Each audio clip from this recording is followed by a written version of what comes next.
వెనుక వెనుక. మరి ఈ పదాన్ని హిందీలో ఏం చెప్పాలి? మీకు తెలుసు ఏంటి? కే పీచే. కే పీచే. మరి ఈ పదాన్ని చూడండి ఎట్లా ఉపయోగిస్తాము హిందీలో చిన్న చిన్న వాక్యాలు. వంద వెనుక, గుంపు వెనుక, అభిరుచి వెనుక, దండన వెనుక, రంగు వెనుక. ఇలాంటి వాక్యాలు మరి హిందీలో ఎలా చెప్పాలో చూద్దాం. ముందుగా వంద వెనుక. వంద అంటే హిందీలో సౌ. సౌ. వెనుక అంటే కే పీచే. ఇప్పుడు కలిపి చెప్పాలి. వంద వెనుక హిందీలో సౌకే పీచే. సౌకే పీచే. గుంపు వెనుక. గుంపు వెనుక. గుంపు అంటే హిందీలో జౌక్. వెనుక అంటే కే పీచే. గుంపు వెనుక జౌకే పీచే. అభిరుచి వెనుక. అభిరుచి అంటే హిందీలో షౌక్. షౌక్. వెనుక అంటే కే పీచే. అభిరుచి వెనుక షౌకే పీచే. దండన వెనుక. దండన అంటే హిందీలో దండ. దండ. వెనుక అంటే హిందీలో కే పీచే. కే పీచే. కలిపి చెప్పాలి ఇప్పుడు. దండన వెనుక అంటే హిందీలో దండ్ కే పీచే. దండ్ కే పీచే. రంగు వెనుక. రంగు అంటే హిందీలో రంగ్. రంగ్. వెనుక అంటే కే పీచే. కలిపి చెప్పండి. రంగు వెనుక హిందీకి వచ్చేసరికి రంగ్ కే పీచే. రంగ్ కే పీచే.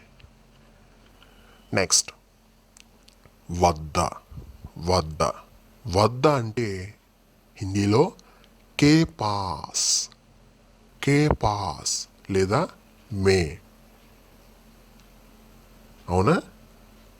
ఇప్పుడు ఈ పదంతో చిన్న చిన్న వాక్యాలు చూడండి. అసూయ వద్ద, రైతు వద్ద, వైద్యుడి వద్ద, జోదము వద్ద, ఆట వద్ద. వీటిని మరి హిందీలో ఎట్లా చెప్పాలి చూడండి. అలా చెప్పాలి అంటే మనకి అసూయ, రైతు, వైద్యుడు, జోదము, ఆట. మరి వీటిని హిందీలో ఏమనాలో తెలుసు కదా? Very good. చూడండి అయితే. అసూయ అంటే హిందీలో కూడా అసూయ అనే చెప్తాం. అవునా? వద్ద అంటే కే పాస్ లేదా మే అని చెప్పాం. అవునా? ఇప్పుడు చూడండి.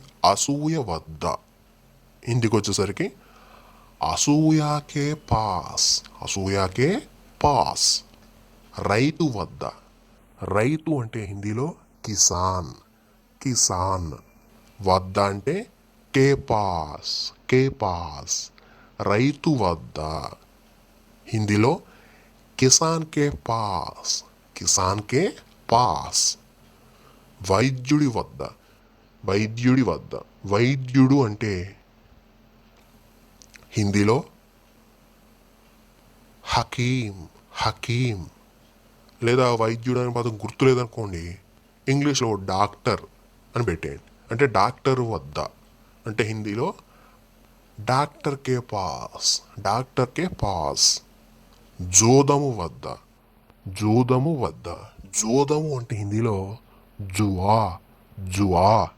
వద్ద అంటే కే పాస్. కే పాస్. జూదము వద్ద హిందీకి వచ్చేసరికి జువా కే పాస్. జువా కే పాస్. ఆట వద్ద. ఆట వద్ద. ఆట అంటే హిందీలో ఖేల్. ఖేల్. వద్ద అంటే కే పాస్. కే పాస్. ఆట వద్ద హిందీలో ఖేల్ కే పాస్. ఖేల్ కే పాస్. నెక్స్ట్ ప్రక్కన. ప్రక్కన అంటే హిందీలో ఏం చెప్పాలమ్మా? కే బాజూమే. కే బాజూమే. మరి ఈ పదంతో చిన్న చిన్న వాక్యం నేర్చుకుందామా? చూడండి అయితే. శిష్యుడి ప్రక్కన, రాయి ప్రక్కన, భుజం ప్రక్కన, గంగ ప్రక్కన, కోకిల ప్రక్కన. మరి ఈ వాక్యాలు హిందీలో ఎలా చెప్పాలమ్మా? చూడండి. శిష్యుడి ప్రక్కన. ముందుగా శిష్యుడు అనేది హిందీలో తెలియాలి పదం, అవునా? శిష్యుడు అంటే చేల, చేల. ప్రక్కన అంటే కే బాజుమే. కలిపి చెప్పండి. శిష్యుడి ప్రక్కన అంటే హిందీలో చేలాకే బాజుమే. రాయి ప్రక్కన. రాయి అంటే హిందీలో శిలా, శిలా. ప్రక్కన అంటే కే బాజుమే. రాయి ప్రక్కన అంటే హిందీలో శిలాకే బాజుమే. భుజం ప్రక్కన. భుజం అంటే హిందీలో కంధ, కంధ. ప్రక్కన అంటే కే బాజుమే. భుజం ప్రక్కన అంటే హిందీలో కందాకే బాజుమే, కందాకే బాజుమే. గంగ ప్రక్కన. గంగా అంటే హిందీలో గంగా. ప్రక్కన అంటే కే బాజుమే. గంగ ప్రక్కన అంటే హిందీలో గంగాకే బాజుమే, గంగాకే బాజుమే. కోకిల ప్రక్కన.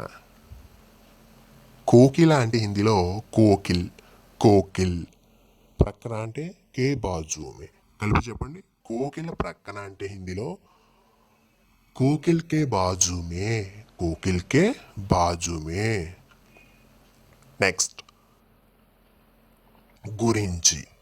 గురించి అంటే హిందీలో కే బారేమే అని చెప్పాలి. కే బారేమే. మరి వీటిని చిన్న చిన్న వాక్యాలను ఎట్లా ఉపయోగిస్తాం చూద్దాం. ఈ పదాన్ని చూడండి. చదువు గురించి, ఇప్పుడు గురించి, తక్కువ గురించి, బయట గురించి. చదువు అంటే హిందీలో పడ్, పడ్.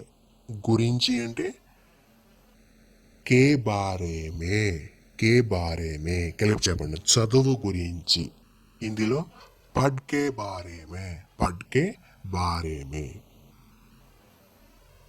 ఇప్పుడు గురించి, ఇప్పుడు గురించి. ఇప్పుడు అంటే హిందీలో అబ్ కే బారేమే. ఇప్పుడు గురించి అంటే అబ్ కే బారేమే. ఇప్పుడు అంటే హిందీలో అబ్. గురించి అంటే కే బారేమే. తక్కువ గురించి, తక్కువ గురించి. తక్కువ అంటే ఇక్కడ కమ్, కమ్. గురించి హిందీలో కే బారేమే. కలిపి చెప్పండి. తక్కువ గురించి అంటే హిందీలో కమ్ కే బారేమే, కమ్ కే బారేమే. బయట గురించి, బయట గురించి. బయట అంటే ఇక్కడ హిందీకి వచ్చేసరికి బాహర్, బాహర్. గురించి అంటే కే బారేమే. రెండు కలిపి చెప్పండి. బయట గురించి అంటే హిందీలో బాహర్ కే బారేమే, బాహర్ కే బారేమే. నెక్స్ట్ వైపు, వైపు. వైపు అంటే హిందీలో की ओर, की ओर. లేదా तरफ, तरफ.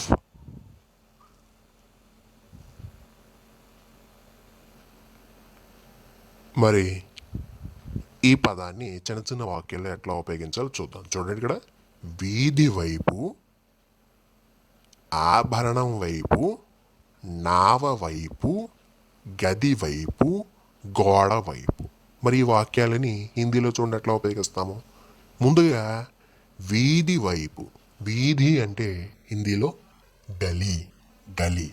వైపు అంటే హిందీలో కీ ఓర్ లేదా తరఫ్. వీధి వైపు హిందీలో గలీ కి ఓర్, గలీ కి ఓర్. ఆభరణం వైపు, ఆభరణము హిందీలో గహనా, గహనా. వైపు అంటే కి ఓర్. ఆభరణం వైపు హిందీలో గహనాకి ఓర్, గహనాకి ఓర్. నావ వైపు, నావ వైపు. నావ అంటే హిందీలో ఏం చెప్పాను? నౌక, నౌక. వైపు అంటే కి ఓర్. కలిపి చెప్పాలి. నావ వైపు అంటే హిందీలో నౌకాకి ఓర్, నౌకాకి ఓర్. గది వైపు, గది వైపు. గది అంటే హిందీలో కమ్రా. కమ్రా. వైపు అంటే టీ ఓర్. గది వైపు హిందీలో కమ్రాకి ఓర్. కమ్రాకి ఓర్. గోడ వైపు. గోడ అంటే హిందీలో దివార్. దివార్. వైపు అంటే కీ ఓర్. Key or. ఇప్పుడు కలిపి చెప్పాలి. గోడ వైపు అంటే హిందీలో దివార్ కి ఓర్. దివార్ కే ఓర్. నెక్స్ట్ అవతల. అవతల. అవతల అంటే హిందీలో కే ఉస్ పార్. కే ఉస్ పార్. మరి దీన్ని మనం చిన్న చిన్న వాక్యాలు ఉపయోగిస్తే ఎట్లా ఉంటుందో చూద్దామే. కోర్టు అవతల. కోర్టు అవతల. అంగరక్షకుడి అవతల. అంగరక్షకుడి అవతల. టైపిస్ట్ అవతల. టైపిస్ట్ అవతల. విద్య అవతల. విద్య అవతల. వ్యవసాయం అవతల. మరి వీటిని హిందీలో ఎట్లా చెప్పాలి చూడండి. కోర్టు అవతల. కోర్టు అంటే హిందీలో అదాలత్. అదాలత్. అవతల అంటే కే ఉస్ పార్. కలిపి చెప్పండి ఇప్పుడు. కోర్టు అవతల అంటే హిందీలో అదాలత్ కే ఉస్ పార్. అదాలత్ కే ఉస్ పార్. అంగరక్షకుడు అవతల. అంగరక్షకుడు అంటే హిందీలో అంగరక్షక్. అంగరక్షక్. అవతల అంటే హిందీలో కే ఉస్ పార్. కలిపి చెప్పాలి ఇప్పుడు. అంగరక్షకుడి అవతల అంటే హిందీలో అంగరక్షక్ కే ఉస్ పార్. అంగరక్షక్ కే ఉస్ పార్. టైపిస్ట్ అవతల. టైపిస్ట్ అవతల. టైపిస్ట్ అంటే హిందీలో టంకకర్. టంకకర్ లేదా టైపిస్టు అని చెప్పేయచ్చు ఒకవేళ టంకకక్ అనేది గుర్తు లేకపోతే. అవతల అంటే కే ఉస్ పార్. టైపిస్టు అవతల. హిందీలో టైపిస్ట్ కే ఉస్ పార్. విద్య అవతల. విద్య అంటే హిందీలో విద్య. విద్య. అవతల అంటే హిందీలో కే ఉస్ పార్.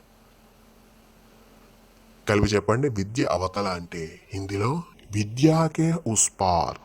విద్యాకే ఉస్ పార్. వ్యవసాయము అవతల. వ్యవసాయము అంటే హిందీలో ఖేతీ. ఖేతీ. అవతల అంటే కే ఉస్ పార్. కే ఉస్ పార్. కలిపి చెప్పాలి ఇప్పుడు.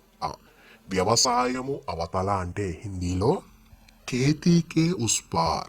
ఖేతీ కే ఉస్ పార్. నెక్స్ట్ వరకు. వరకు అంటే హిందీలో తక్. తక్. మరి ఇప్పుడు ఈ పదాన్ని చిన్న చిన్న వాక్యాల్లో ఉపయోగించొద్దాం చూడండి. దేవత వరకు. కవి వరకు. నాయకుడి వరకు. రాజు వరకు. పర్వతం వరకు. దేవత వరకు. ముందుగా దేవత అంటే హిందీలో ఏం చెప్పాలి? దేవ్. దేవ్. వరకు అంటే తక్. తక్. దేవత వరకు హిందీలో దేవ్ తక్. దేవ్ తక్. కవి వరకు. కవి అంటే హిందీలో కూడా కవి అని అంటాం. వరకు అంటే తక్. కలిపి చెప్పండి. కవి వరకు అంటే కవి తక్. కవి తక్. నాయకుడు వరకు. నాయకుడు అంటే హిందీలో నేత. నేత. వరకు అంటే హిందీలో తక్. నాయకుడి వరకు అంటే హిందీలో నేత తక్. నేత తక్. రాజు వరకు. రాజు వరకు. రాజు అంటే హిందీలో రాజా. రాజా. వరకు అంటే తక్. రాజు వరకు అంటే హిందీలో రాజా తక్. రాజా తక్. పర్వతం వరకు, పర్వతం వరకు. పర్వతం అంటే హిందీలో పర్వత్, పర్వత్. వరకు అంటే తక్, తక్. కలిపి చెప్పండి. పర్వతం వరకు అంటే హిందీలో పర్వత్ తక్, పర్వత్ తక్. మరిన్ని ఉదాహరణలు చూద్దామా తక్ ఉపయోగించి. చూడండి అయితే, తలుపు వరకు, గేటు వరకు, కిటికీ వరకు, బస్ స్టాండ్ వరకు. తలుపు అంటే హిందీలో దర్వాజే, దర్వాజే. వరకు అంటే తక్.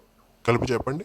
తలుపు వరకు అంటే హిందీకి వచ్చేసరికి దర్వాజే తక్, దర్వాజే తక్. గేటు వరకు, గేటు వరకు. హిందీలో గేటు అంటే గేట్, వరకు అంటే తక్. గేటు వరకు హిందీలో గేట్ తక్, గేట్ తక్. కిటికీ వరకు, కిటికీ వరకు. కిటికీ అంటే హిందీలో కిడికి, కిడికి. వరకు అంటే తక్, తక్. కిటికీ వరకు హిందీలో కిటికీ తక్. బస్ స్టాండ్ వరకు, బస్ స్టాండ్ అంటే హిందీలో కూడా బస్ స్టాండ్ అని అంటాం. వరకు అంటే తక్. కలిపి చెప్పండి ఇప్పుడు. బస్ స్టాండ్ వరకు అంటే హిందీలో బస్ స్టాండ్ తక్, బస్ స్టాండ్ తక్. నెక్స్ట్, ఎదురుగా, ఎదురుగా. హిందీలో ఏం చెప్పాలమ్మా? కే సామ్నే, కే సామ్నే. ఇప్పుడు మరి ఈ పదాన్ని ఉపయోగించి చిన్న చిన్న వాక్యాలు చూద్దామే. చూడండి. యుద్ధము ఎదురుగా, ఈ ఎదురుగా, ఇల్లు ఎదురుగా, కుండ ఎదురుగా, నాగలి ఎదురుగా. మనకి తెలుసు కదా, యుద్ధము, ఈ, ఇల్లు, కుండ, నాగలి అనే పదాలు మరి హిందీలో తెలుసా? నేర్చుకున్నారు కదా, కాబట్టి ఇక్కడ సమస్య లేదు. చూడండి. యుద్ధం ఎదురుగా. యుద్ధము అంటే హిందీలో రన్, రన్. ఎదురుగా హిందీలో కే సామ్నే. యుద్ధం ఎదురుగా. ఇప్పుడు కలిపి చెప్పాలి. హిందీలో ఎలా చెప్తాం? రన్ కే సామ్నే, రన్ కే సామ్నే. ఈ ఎదురుగా. ఈ అంటే హిందీలో ఇహ్, ఇహ్. ఎదురుగా, కే సామ్నే. కలిపి చెప్పండి. ఈ ఎదురుగా. హిందీలో ఈ కే సామ్నే, ఇహ్ కే సామ్నే. ఇల్లు ఎదురుగా, ఇల్లు ఎదురుగా. ఇల్లు అంటే హిందీలో ఘర్, ఘర్. ఎదురుగా, కే సామ్నే. ఇల్లు ఎదురుగా అంటే హిందీలో ఘర్ కే సామ్నే, ఘర్ కే సామ్నే. కుండ ఎదురుగా, కుండ ఎదురుగా. కుండ అంటే హిందీలో ఘట్, ఘట్. ఎదురుగా అంటే కే సామ్నే, కే సామ్నే. కుండ ఎదురుగా హిందీలో ఘట్ కే సామ్నే, ఘట్ కే సామ్నే. నాగలి ఎదురుగా, నాగలి ఎదురుగా. నాగలి అంటే హిందీలో హల్, హల్. ఎదురుగా, కే సామ్నే. నాగలి ఎదురుగా, హల్ కే సామ్నే, హల్ కే సామ్నే. ఓకే ఫ్రెండ్స్, చూసారు కదా మనం ఏం చేస్తాం? ప్రిపోజిషన్కి సంబంధించిన వాటిని చిన్న చిన్న వాక్యాలు ఎట్లా ఉపయోగించాం అనేది చూసాం. అయితే వీటిని ఎవరికైనా సరే మీకు వచ్చినట్లయితే అంటే పెంచి మాట్లాడండి. వాక్యాలని కొంచెం ఎక్స్టెన్షన్ చేసి మాట్లాడటం మీకు వస్తే మాట్లాడండి. లేదా నెక్స్ట్ వీడియోలో ఏం చేద్దామంటే వీటిని పెంచుతాం. అంటే ఎలా అంటే, ఉదాహరణకి యుద్ధం ఎదురుగా అని చెప్పాను నేను, అవునా? దాన్ని పెంచాలి. ఎలాగా?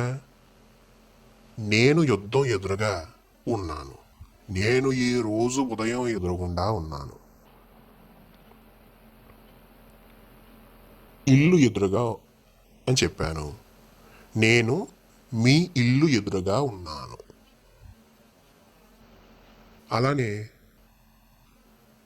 గేటు వరకు అని చెప్పాం. మీ గేట్ వరకు వచ్చాను. ఆ? కోర్టు అవతల అని చెప్పాం. దాన్ని ఏం చేయాలి? నేను కోర్టు అవతలే ఉన్నాను. ఇలా చెప్తుంటాం కదా. గది వైపు, నేను మీ గది వైపే వస్తున్నాను.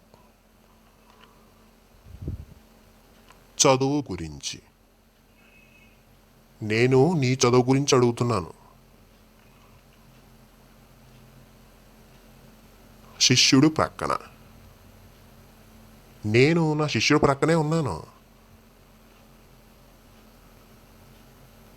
రైతు వద్ద, ఇదిగో నేను ఈ రైతు వద్దే ఉన్నాను. గుంపు వెనక, నేను ఈ గుంపు వెనకాలే ఉన్నాను రా బాబు, రారా. ఇలాంటి వాక్యాలు ఇలా పెంచుకుంటూ వెళ్ళాలి. అయితే హిందీ నేర్చుకుంటం ఇప్పుడే స్టార్ట్ చేశాం కాబట్టి ఒక్కసారి ఇలాంటి పెద్ద వాక్యాలు చెబితే కొంచెం ఇబ్బందిగా ఉంటుంది. మీకేంటి, నాకైనా సరే, నేను ఈ లాంగ్వేజ్ నేర్చుకునేటప్పుడైనా సరే అలాంటి ఇబ్బంది ఎదురవుతుంది ఎవరికైనా అంతే. అందుకోసం నేను చిన్న చిన్న పదాల ద్వారా చిన్న చిన్న వాక్యాలు మనం ఈ వీడియోలో నేర్చుకున్నాం. ఓకే, ఇప్పటి వరకు నేను కొన్ని మార్చి వాక్యాలు చెప్పాను కదా, అది ఎవరికైనా వస్తే హిందీలో ట్రై చేయండి. లేదా నెక్స్ట్ వీడియోలో మనం సెంటెన్స్ను ఎట్లా పెంచుకుని మాట్లాడాలనేది నేర్చుకుందాం. ఓకే.